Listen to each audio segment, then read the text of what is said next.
A Course in Miracles is a way of looking at the world, obviously.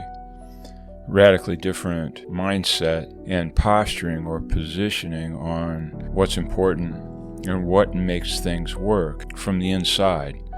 It's not superficial at all. And yet at the same time, as a spiritual practice, I put quotes around the word practice, the Course sometimes is isolated from other aspects of life. You look at it as an avocation or even a hobby in a sense, like all religion is kind of like a hobby. And there's a little bit of talk about trying to incorporate that hobby, recognizing that it's a quote-unquote transcendent hobby, that I want to bring it into more usefulness, more utility in the rest of my life. And yet often that just remains kind of another sort of hobby, another kind of avocation of bringing the fragments of my life together. Well, you know, the fragments of our life, the social areas, cultural areas, personal, hygienic areas, and then there's individual relationships and whatnot, professional areas. They're isolated from one another.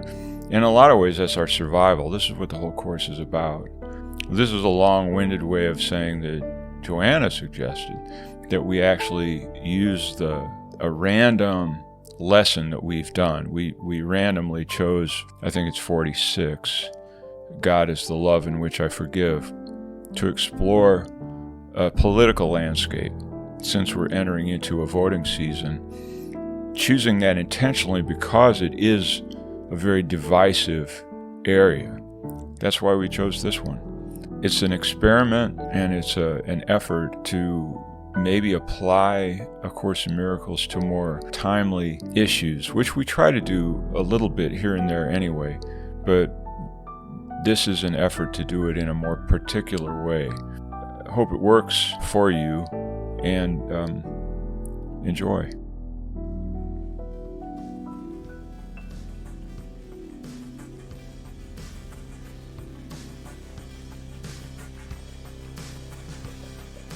God is the love in which I forgive you, Donald Trump. Or God is the love in which I forgive you, Kamala Harris. If I say these things, I have to recognize that I'm looking for forgiveness from this brother. I'm looking for something to lighten this. I'm looking for light to come back at me from that face.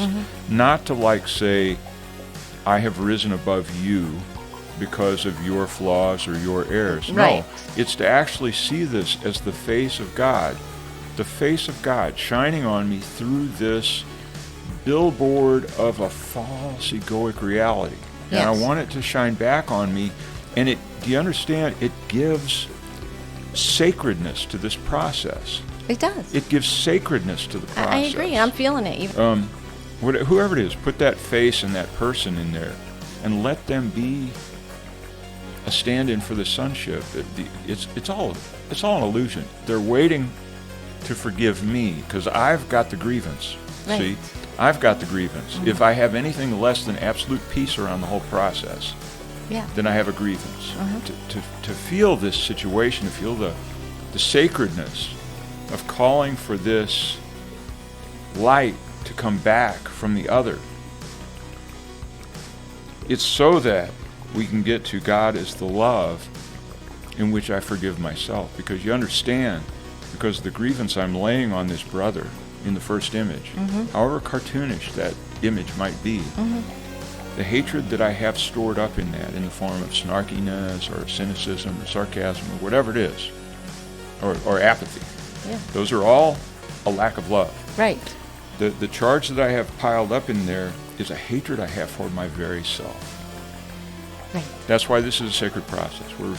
I'm restoring myself to my right relationship with the Creator through this ridiculous political scenario. Yes, I agree. But I just recognize, even now, I'm recognizing right now, I have never bothered to put my political attitudes in that sacred place.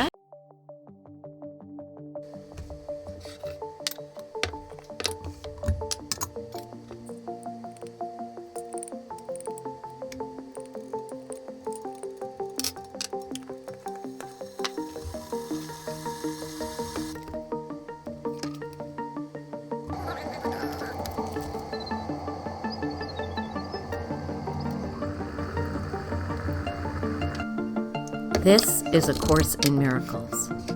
It is a required course. Only the time you take it is voluntary. Free will does not mean that you can establish the curriculum.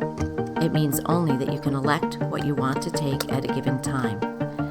The course does not aim at teaching the meaning of love, for that is beyond what can be taught.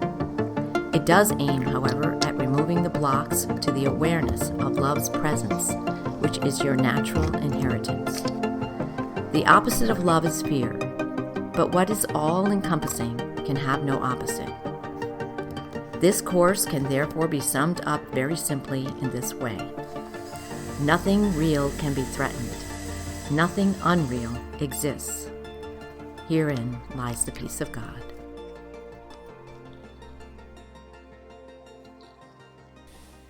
Today we decided to read from lesson 46, which we did today. God is the love in which I forgive. And we're going to attempt to apply it to present day circumstance. Lesson 46. God is the love in which I forgive. God does not forgive because he has never condemned, and there must be condemnation before forgiveness is necessary. Forgiveness is the great need of this world, but that is because it is a world of illusions. Those who forgive are thus releasing themselves from illusions, while those who withhold forgiveness are binding themselves to them. As you condemn only yourself, so do you forgive only yourself. Let me read paragraph 2. Yet, although God does not forgive, his love is nevertheless the basis of forgiveness. Fear condemns, and love forgives. Forgiveness thus undoes what fear has produced, returning the mind to the awareness of God. For this reason, forgiveness can truly be called salvation. It is the means by which illusions disappear.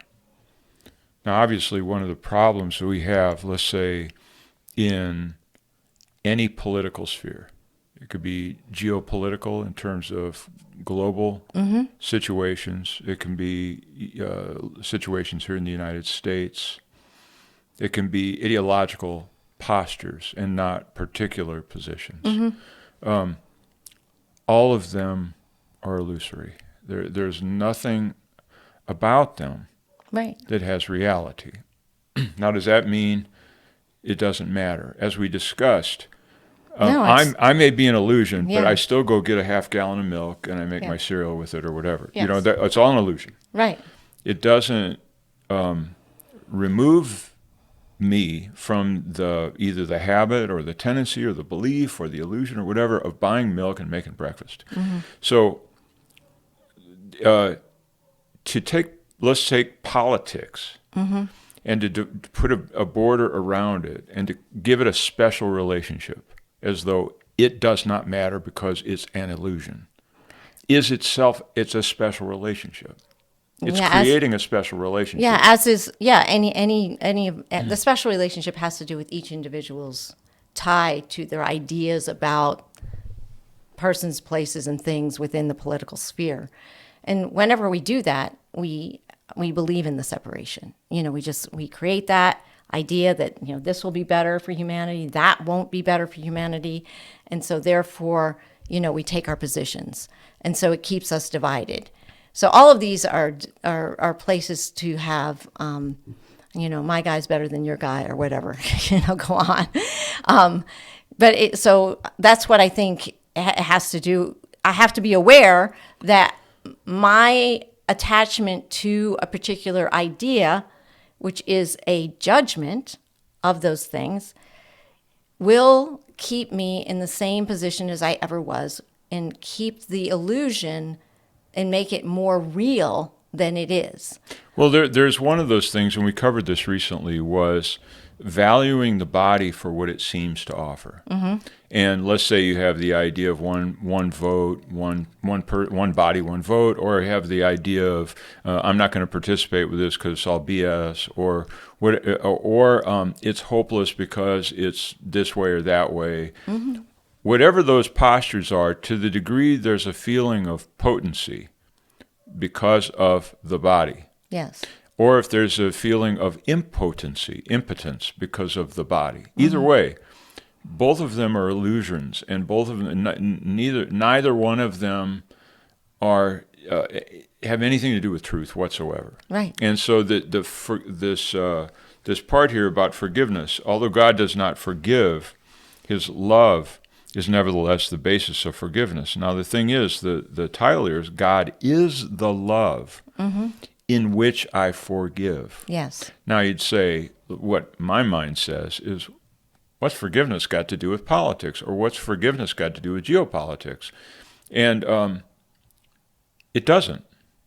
It doesn't. It has nothing to do with politics or geopolitics. It has to do with my relationship with the sonship. That's it. It's me. It's not about them. You know, it's about, if I have stuck positions, then based on anything. It can be based on wild altruism. It can be based on great research. It can be based on facts and charts. It can be based on anything. Right. But as long as I have positionality that either seems impotent or potent, either way, or neutral, it's meaningless. Right. It's meaningless. And I have to take that and recognize I am participating in the egoic cycle if I maintain the impotence, the potency, or the neutrality relative to politics or geopolitics. I have to take it to another level. I'm a living, breathing being, and to some extent, unless I'm living in my cabin in the hills and I'm cut off from the media, I am getting information into my senses, and I am making decisions about those things, whether it's pro, con, or neutral. Right. That's true. Yes. Is there anything else? The one other thing that I just wanted to make clear is that the first paragraph says God does not forgive because He has never condemned, and there must be condemnation before forgiveness is necessary. Well, if we're looking at the political scene, because we're coming up on the election cycle, and so that's why we decided to discuss it. If we're honest with ourselves and we're going to vote, we have condemnation towards the other, whoever the other is. And so is to recognize, if I'm going to apply the course, that means that forgiveness is necessary in my thinking. When, it doesn't mean don't go vote, right? You're going to do what you're going to do, but it means that I need to be aware of what I'm really up to if I'm going to try and apply the course to this particular situation. So I just wanted to put the condemnation versus forgiveness.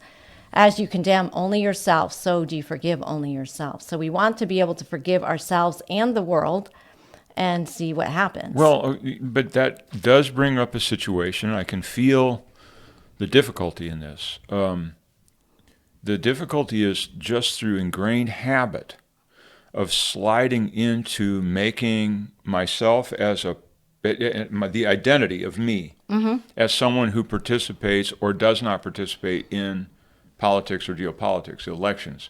If I hold me, that's a false identity.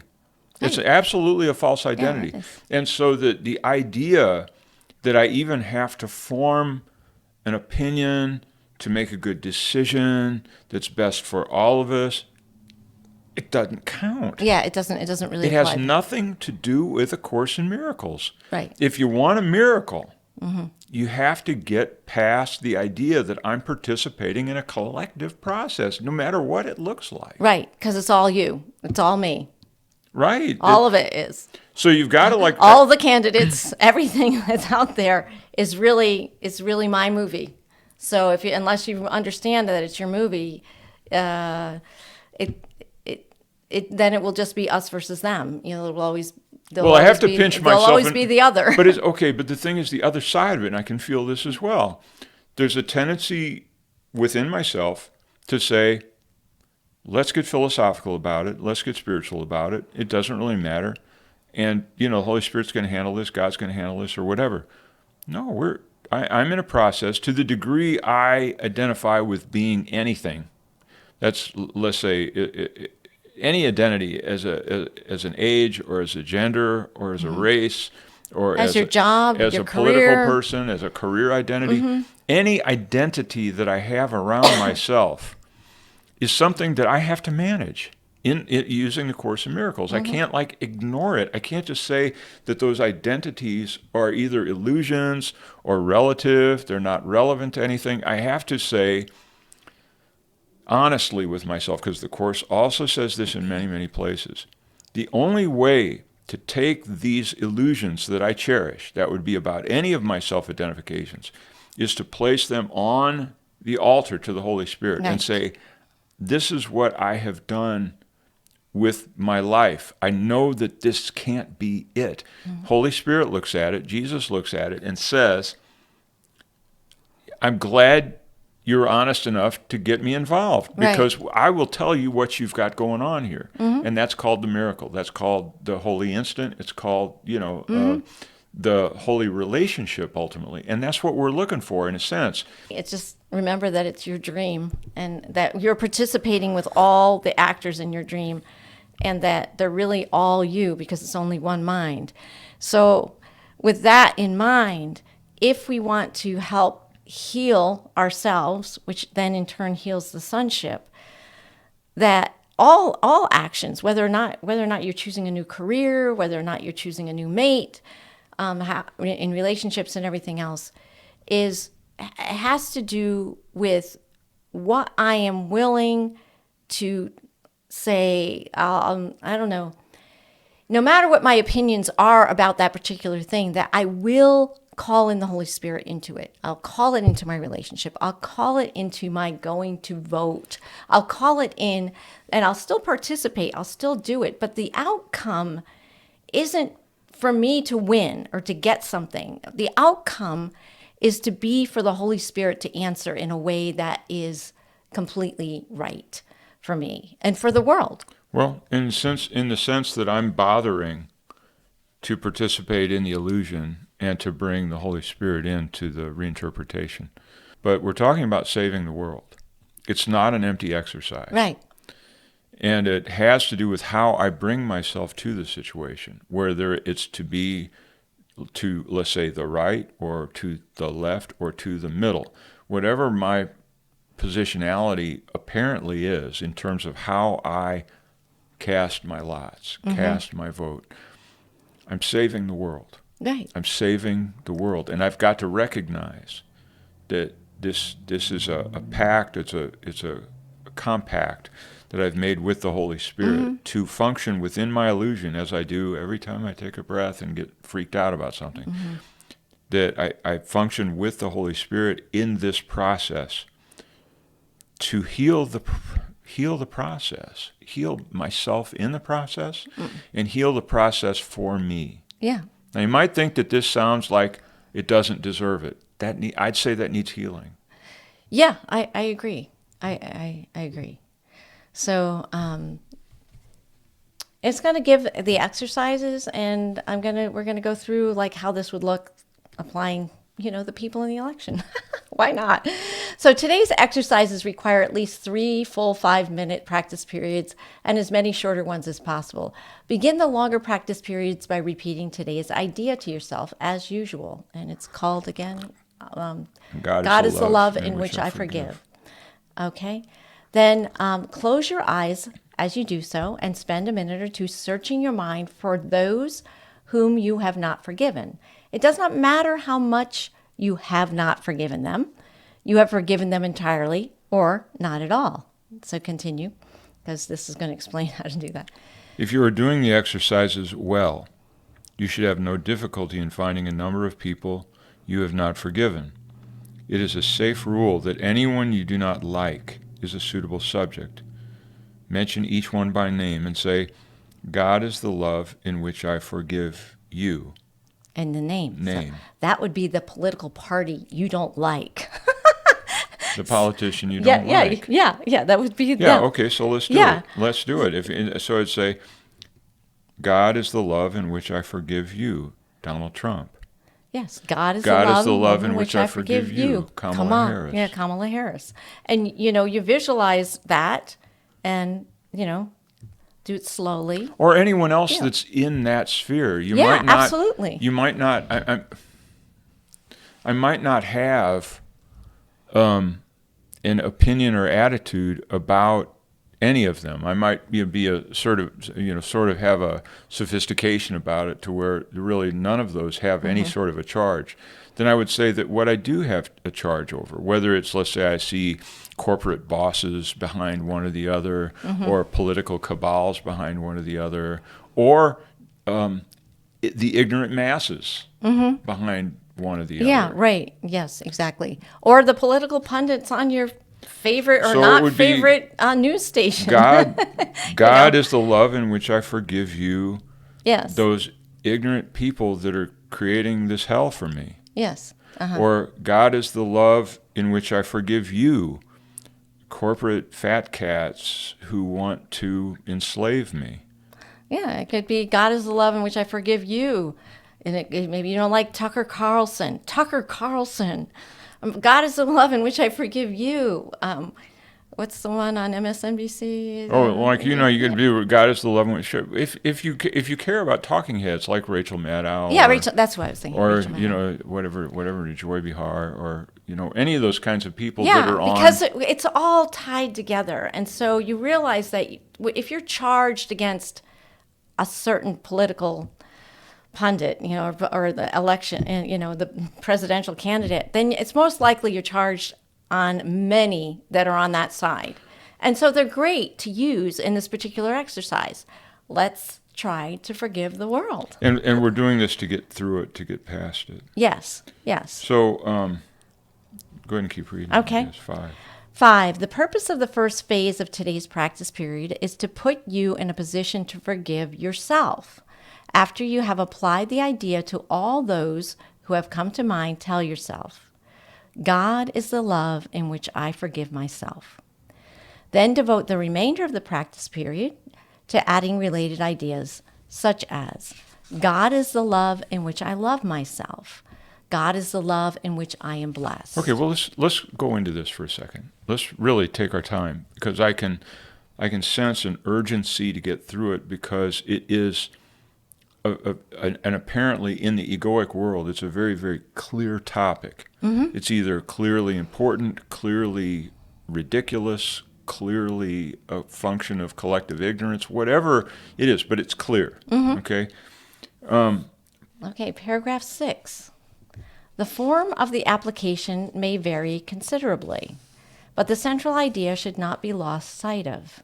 You might say, for example, I cannot be guilty because I am a son of God. I have already been forgiven. No fear is possible in a mind beloved of God. There is no need to attack because love has forgiven me. Now I want you to notice here, and I'm adding this creatively, I hope it's okay with everybody, is that I cannot be guilty because I'm a son of God. It is as valid for me to say that for myself as it is to say that for Kamala Harris, or Donald Trump, right, or Tim Walz, for yes, because we have to see our brothers as sinless, Robert and F. Kennedy Jr., yeah, or for whatever the guy, J.D. Vance, or whatever. It is legitimate for me to see that face from that clownish political marquee saying, I can't be guilty because I am a son of God. Let it be. Why? Because this is where I want to be. I've got to drop the judgment of this situation regardless of what I think about it. right.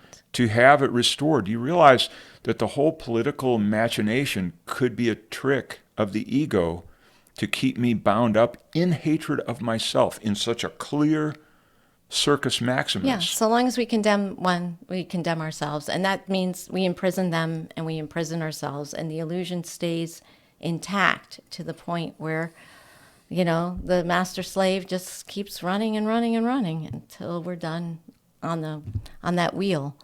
So, I think it's good to try to apply things to very things that are very up for us. So there is no need to attack because love has forgiven me. These are phrases that are offered by the Course as an expansion of that I forgive myself. God is the love with which I love myself. God is the love in which I am blessed. Right, because once you have forgiven the other, you can sense that something, if you're really working with it, you can sense that something, I call it atmospherically, begins to change. You feel lighter, you feel a little bit more at peace, a little less attached to the whole situation. So then God is the love in which I love myself. Every square centimeter of our lives should be sacred. Yes, every square centimeter should Call be that sacred. idealism, call that hopeless. Right. It's the simple reality that until every particle of my life and my decisions, my attitudes, what I bring myself to, until it's all sacred, I'm playing the ego's, I'm in the devil's bargain. I'm in the ego's game. I'm in it. Yeah. And if I declare any of those aspects, meaning clown politics or useless politics or whatever, or empty votes or whatever, if I declare those things as casting shade on the radiant face of the Son of God, because of its uselessness, corruption, illusions, whatever. If any of that is said with an aura or a sense of detachment or disgust or the separation, I'm separating myself from it because I'm above it. Yeah. Welcome it, because I had to talk about the pigsty. Welcome to the pigsty. Welcome to the pigsty, where the pigs themselves, complete with garbage dripping off of their faces, look at you and you finally say, "Wow, you're laying some wisdom on me there, Mr. Pig." Yes. We have to get to this point to, I think the word sacralize, to make this world sacred. Do you realize how sad it is that we go through daily, just, I got a little attitude about this or that, like we're in Abilene, who could 4-H club, it's a bought organization, whatever I say about them. Anything I say, it's so possible to have trivial attitudes towards trivial illusions and difficulties and just throw them off. It doesn't matter. Nothing matters. You can't say that about a sacred life. You can't say that if the life is sacred. I agree. You understand what I'm saying? Yeah, I do. I know I get on my jags, but I just recognize, even now, I'm recognizing right now, I have never bothered to put my political attitudes in that sacred place. I know. There's things that's why I thought it was a good idea. I just thought, you know what? Because I've never done it either. And I was like, you know what? We're supposed to apply it to everything. Okay, well, you know what? I'm going to say it's a miracle. That it came up. No, I feel it. It's incumbent upon me. Why? Not because I love Donald J. Trump, not because I love Kamala Harris, not because I think it's going to make a difference. It's because I want to be God's son. Yeah. I want, and as long as I have those trivialities shattering my experience of being a human being, I can't get there and won't get there. Right. Yeah. Yeah. And so this is all awareness, bringing things to awareness of how we're actually living our lives and compartmentalizing the things that we think that we will apply the course for, and other things it's like, no, that doesn't work. Do we have the last paragraph or something? These are things that you might add. You can add your own ideas and everything. And now, well, no fear is possible in a mind beloved of God. Okay, fear. Okay, slow down. Is there fear in this political process? Are you kidding? Everybody has fear about it. But it's the fear of the atom bomb, which is the proverbial shit-eating grin, and you don't take it seriously and you slough it off. But underneath it all is the dreadful sense of nihilism, that it doesn't matter, that I don't matter. And it's that form of violence against myself and the whole sonship. Nihilism. None of this matters. We don't matter. We're freaks.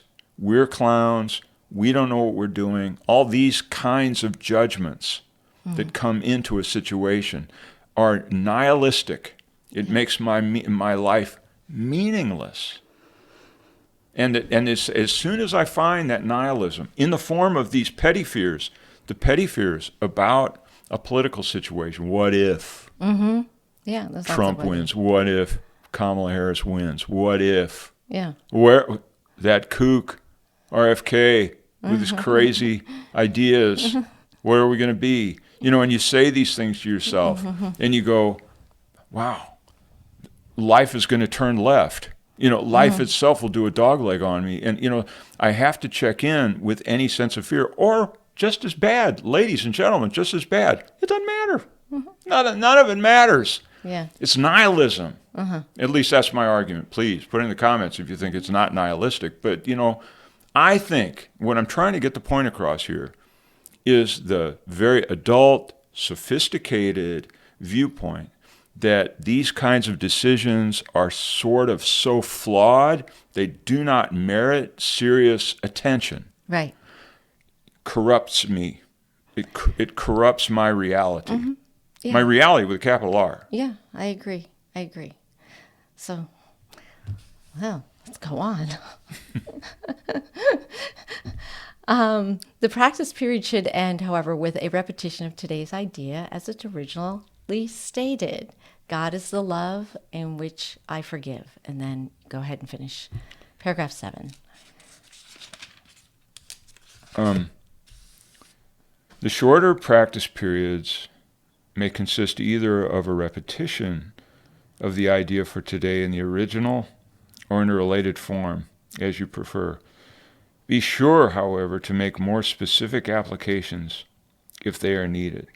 They will be needed at any time during the day when you become aware of any kind of negative reaction to anyone, present or not.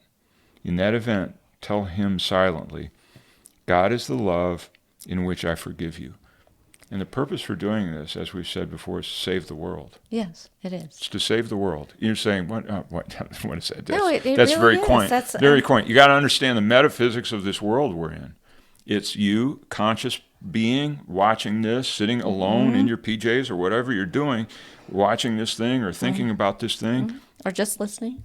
Whatever it is, yeah. You are there as the Holy Son of God himself, and that this is a quest to heal that gap, that relationship, that sense of being separate and distant from the source of all power and omnipotence, so that I'm completely restored to a sense of self-respect on the low end and absolute sacredness on the high end. Right. Yeah. And so then, in a few weeks, if we actually get an election result and the person who you voted for isn't there and you feel those things rising again, God is the love in which I forgive you. And you pull all of that back in again. To me, the practice of this is so that I do not know what the outcome needs to be that will help save the world. In other words, whoever I think is the wrong person for the job might be the right person for God to use for, because we need to understand that what we want is a complete healing so that we're not divided anymore, so that it isn't a constant thing that this is going to continue on this way. So that means that my desire to have now, I've done my part, I voted, I stick my little sticker on me and everything else. And now I say, Holy Spirit, it's in your hands. Because ultimately, I want that which is going to bring the atonement, that which is going to bring back. And who's involved in the atonement? We got Mr. Trump, we got Ms. Harris, we got Mr. RFK, we got Mr. All Walsh, the voters, we got Mr. everyone. Whatever his name is. J.D. Vance. Who's involved? Who's involved in this healing, this atonement? Who's involved? Well, I personally think that everyone's involved. Father and the Son. The Father and the Son. There's nobody else here. Right. Okay. So if you're saying I. Oh, that's true. If you're saying. It always makes clarity on things. If you're sitting here saying I think this or I think that, right. I'm afraid you're the Son of God, because you've got that sense of I-ness. Now, as soon as you can locate that inside of a lamp or another person, okay, you've got a talent that most people don't have. But for the most part, when I open my mouth, it's coming from a sense of I. Right. And as long as that's it, I am the Son of God. Now, this process is to try to get to this point of I am the Holy Son of God himself and not a nihilistic particle that's participating in a clown show. Right. Right? Yeah. Is it? Yeah. So, I mean, I don't know. Any other last words of wisdom? No, the only last thing to say is this cycle is upon us. It's actually global in nature, the situations, the shifting and the changes. And I'm going to tell you that I think that the purpose of all this is exactly what is, I could say, revealed to me, or something I never thought about it before, is to make our lives holy. Yeah. Because so much we can't afford to have this real estate out there as just an empty lot with people traipsing around in it, doing whatever they want. In my mind, I have to claim it, call it sacred ground, and say it's me. This is mine. And quit pretending that there are other people involved in this. Quit pretending, and say I've got to heal. And so that what is to happen, you don't want to say, well, we'll wait and see. That's fear. Right. Wait and see is fear. We go through this process, let it go, check in to an extent, because I think that's inevitable to check in. Right. As I had with the hurricane, when I was working with Hurricane Milton as a practice. I was working with it as a practice. You want to check in, you have to check in. You want to look for happy witnesses, because this is all about you and God. And as Gandhi said, God would not appear as other than food to a hungry man. So no matter where I am in political realities, or cynicism, or nihilism, or agnosticism, whatever it is, the food that's given me is something I will be able to eat, whatever it is. So that whatever results I get, you have to look for what is, in a sense, in the Gandhi sense, edible. In other words, the Holy Spirit will talk to you, in this case, me. Yeah, and look for those holy instants, because they're there for us, and that's our sign. Okay. All right. Thank you, everyone. Thanks. Identification with thought, in short, is the trap of the fallen nature. God so guides the humble, and nothing can describe humility better in the life of this human organism, as far as I've seen, than a human who before all creation is lovingly aware of it, does not pertain and try to explain it and say that it has control of it and understands it, but is lovingly aware. And in that loving awareness, a lightness comes over the vessel, and there the living God can move within you. And there, as the living God takes over the life, as Christ takes over, for you have died, the identification of self in thought and memory has surpassed, the self has died and Christ is born. There it is where thought and decision, action and decision are unified as one. Revelation, action, decision. In other words, it is as if you are possessed by the Holy Spirit and its will, and it determines the direction of the life, for you have let go of challenging, you have let go of analyzing. Mind is no longer in the throne of life, where the living God needs to be sat.